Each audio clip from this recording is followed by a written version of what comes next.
안녕하세요. 여러분의 경제학 길잡이 경제학장 박사입니다. 혹시 미시경제학 책 펴자마자 나오는 복잡한 그래프랑 수식 때문에 머리 아프셨던 적이 있으신가요? 오늘은 저 짱 박사랑 같이 그 어려운 개념들을 하나씩 정복해 볼 겁니다. 이중구, 최승주 교수님의 명절을 바탕으로 경제적 효율성이라는 큰 산을 넘을 건데요. 핵심만 쏙쏙 뽑아서 아주 쉽게 설명해 드릴 테니까요. 저만 믿고 따라오시면 됩니다. 자, 오늘 우리가 갈 길입니다. 먼저 효율성이 대체 뭔지 알아보고 그 다음에 생산, 교환, 그리고 이 둘을 합친 종합적 효율성까지 이렇게 4단계를 차근차근 밟아 나갈 거예요. 이 조각들을 다 맞추면 경제적 효율성이라는 큰 그림이 완성될 겁니다. 자, 그럼 첫 번째 조각부터 시작해 볼까요? 자, 첫 번째 관문입니다. 우리가 보통 효율적이다라고 하면 뭔가 아껴 쓰고 낭비가 없다는 뜻으로 생각하잖아요. 경제학에서는요, 조금 더 엄격하고 명확한 기준을 사용합니다. 바로 이탈리아의 경제학자 파레토의 이름을 딴 파레토 효율성이라는 개념이에요. 말이 좀 딱딱하죠? 제가 피자 한 칸으로 아주 쉽게 설명해 드릴게요. 자, 여기 피자가 10조각이 있어요. 이걸 나눠 먹었는데 여러분의 피자를 단 한 조각도 뺏지 않고서는 제 몫을 더 늘릴 방법이 전혀 없는 상태. 바로 그게 파레토 효율적인 겁니다.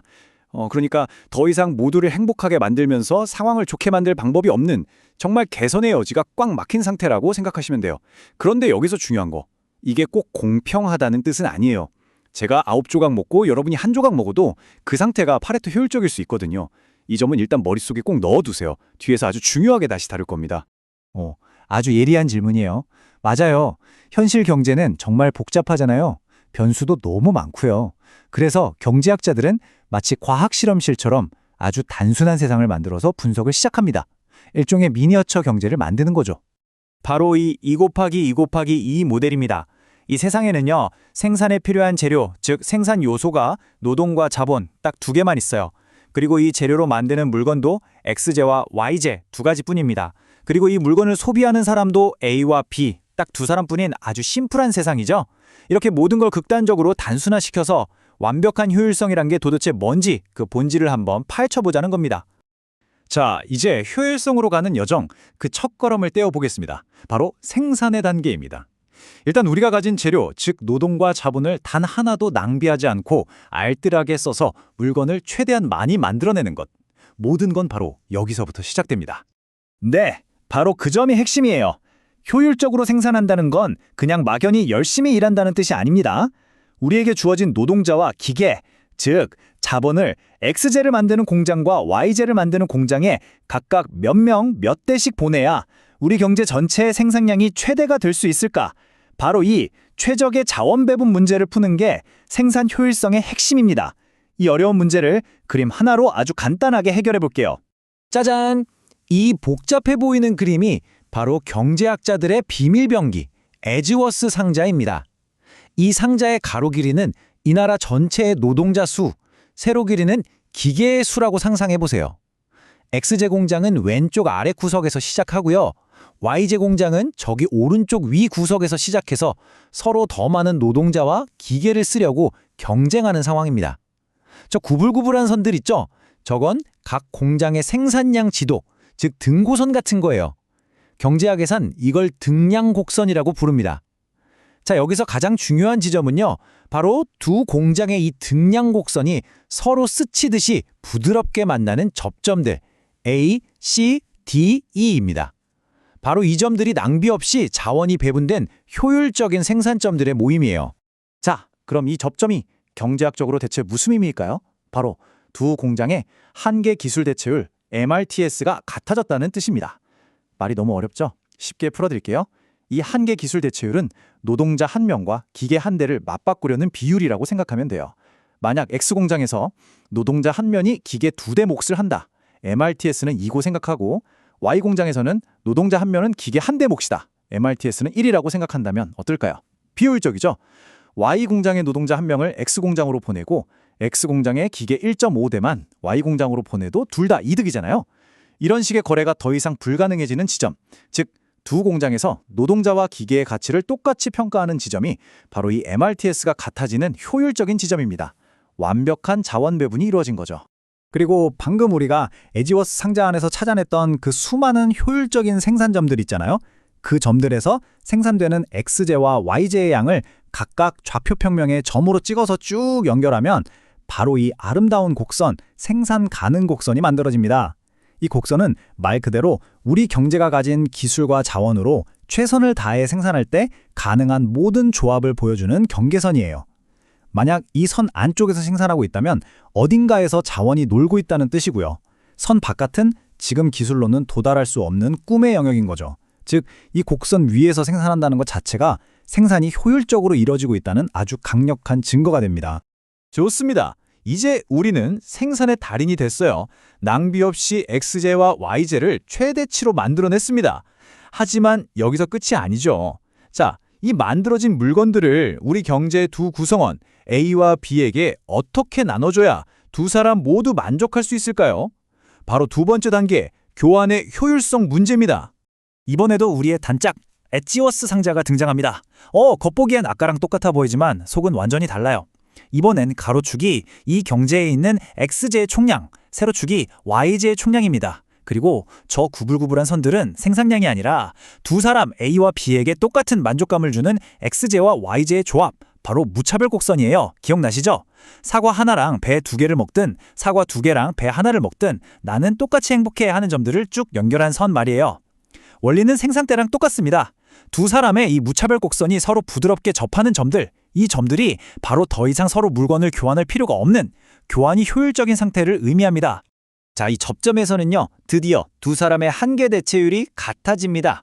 이건 또 무슨 말이냐고요? 자, 또 예를 들어 봅시다. A는 X제를 너무 좋아해서 X제 하나를 더 얻는다면 Y제 2개까지는 포기할 수 있어. MRS는 2라고 생각해요. 반면에 B는 나는 X제 하나에 Y제 1개만 포기할래. MRS는 1라고 생각한다면 둘 사이에 거래가 성립하겠죠.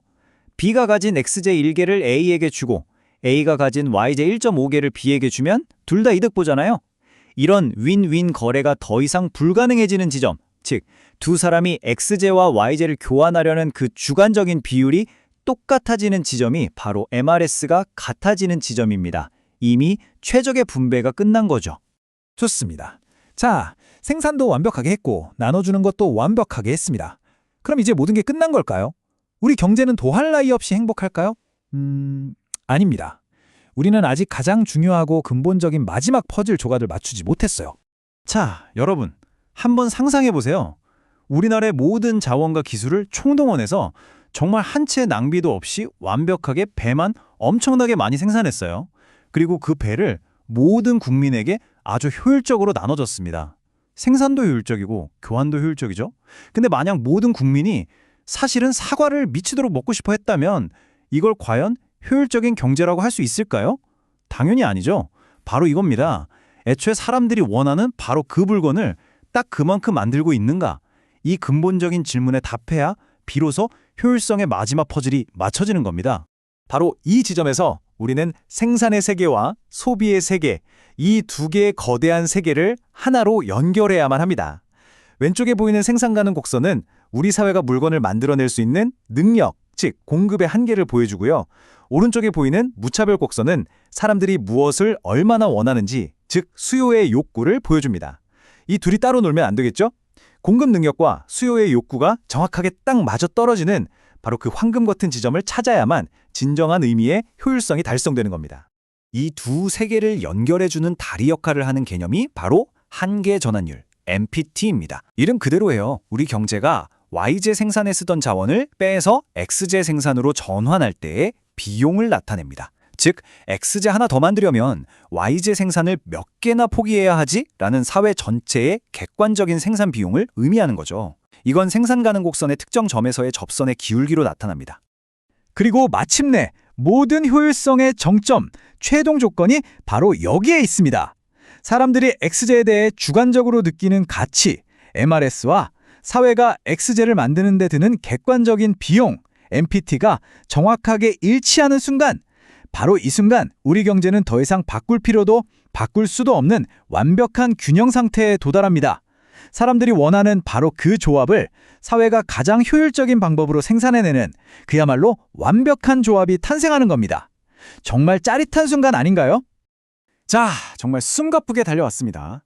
생산, 교환, 그리고 이 둘을 합친 종합까지 효율성으로 가는 3개의 관문을 모두 통과했네요. 이제 우리가 배운 지식들을 모아서 큰 그림으로 다시 한번 정리하고 이 효율성이라는 개념이 우리에게 던지는 더 깊은 질문에 대해 함께 고민해보는 시간을 갖겠습니다. 오늘 우리가 배운 이 까다로운 3가지 효율성 조건, 그러니까 생산, 교환, 종합의 효율성을 모두 만족시키는 상태들을 모아보면요. 바로 이 효용 가능 경계라는 선이 그려집니다. 이 그래프는 축이 좀 특이하죠. 가로축은 A라는 사람의 만족도, 즉 효용이고 세로축은 B의 만족도입니다. 이 선 위에 있는 모든 점들은 더 이상 B를 불행하게 만들지 않고서는 A를 더 행복하게 만들 수 없는 완벽한 파레토 효율적인 상태들의 집합이에요. 이 선 밖으로 나가는 건 불가능하고 선 안쪽에 있다면 아직 개선의 여지가 남아있다는 뜻입니다. 자, 오늘 배운 내용의 최종 요약본입니다. 이 3가지 공식이 바로 파레토 효율성을 달성하기 위한 3대 조건이라고 할 수 있죠. 첫째, 생산의 세계에서 공장끼리의 기술 교환 비율 MITS가 같아야 하고, 둘째, 소비의 세계에서 사람들끼리의 주관적 교환 비율 MRS가 같아야 하며, 마지막으로 이 두 세계를 연결해서 사람들의 주관적인 가치 MRS와 사회의 객관적인 비용 MPT가 일치해야 한다. 이 3가지 꼭 사진 찍듯이 머릿속에 저장해 두세요. 오늘 우리는 이 효율성이라는 아주 날카롭고 어떻게 보면 좀 차가운 칼로 경제를 분석하는 법을 배웠습니다. 하지만 여기서 아주 중요하고 어쩌면 조금 불편한 질문을 던져야 합니다. 만약 이 나라의 모든 자원을 A라는 단 한 사람이 독차지하고 B는 굶어 죽기 직전이라고 상상해 봅시다. 자, 이 상태 파레토 효율적일까요? 네, 맞습니다. 효율적입니다. 왜냐하면 B를 돕기 위해서는 A의 것을 조금이라도 뺏어야 하니까요. 그렇다면 여러분, 이 극단적으로 불공평하지만 효율적인 상태를 우리는 과연 받아들여야 할까요? 차가운 효율성의 논리와 따뜻한 공평성의 가치 사이에서 우리 사회는 어떤 선택을 해야 할까요? 이 어렵고도 중요한 질문에 정답은 없습니다. 여러분 각자의 생각과 가치관에 따라 답이 달라지겠죠. 오늘 배운 효율성의 개념을 바탕으로 이 문제에 대해 한번 깊이 고민해 보시는 것을 오늘의 과제로 남겨드리겠습니다. 효율성이 전부는 아니지만 효율성을 모르면 공평성도 제대로 이야기할 수 없다는 점 꼭 기억해 주세요. 오늘 저의 강의가 여러분의 경제학적 사고를 한 뼘 더 성장시켰기를 바랍니다. 지금까지 여러분의 경제학 짱박사였습니다. 감사합니다.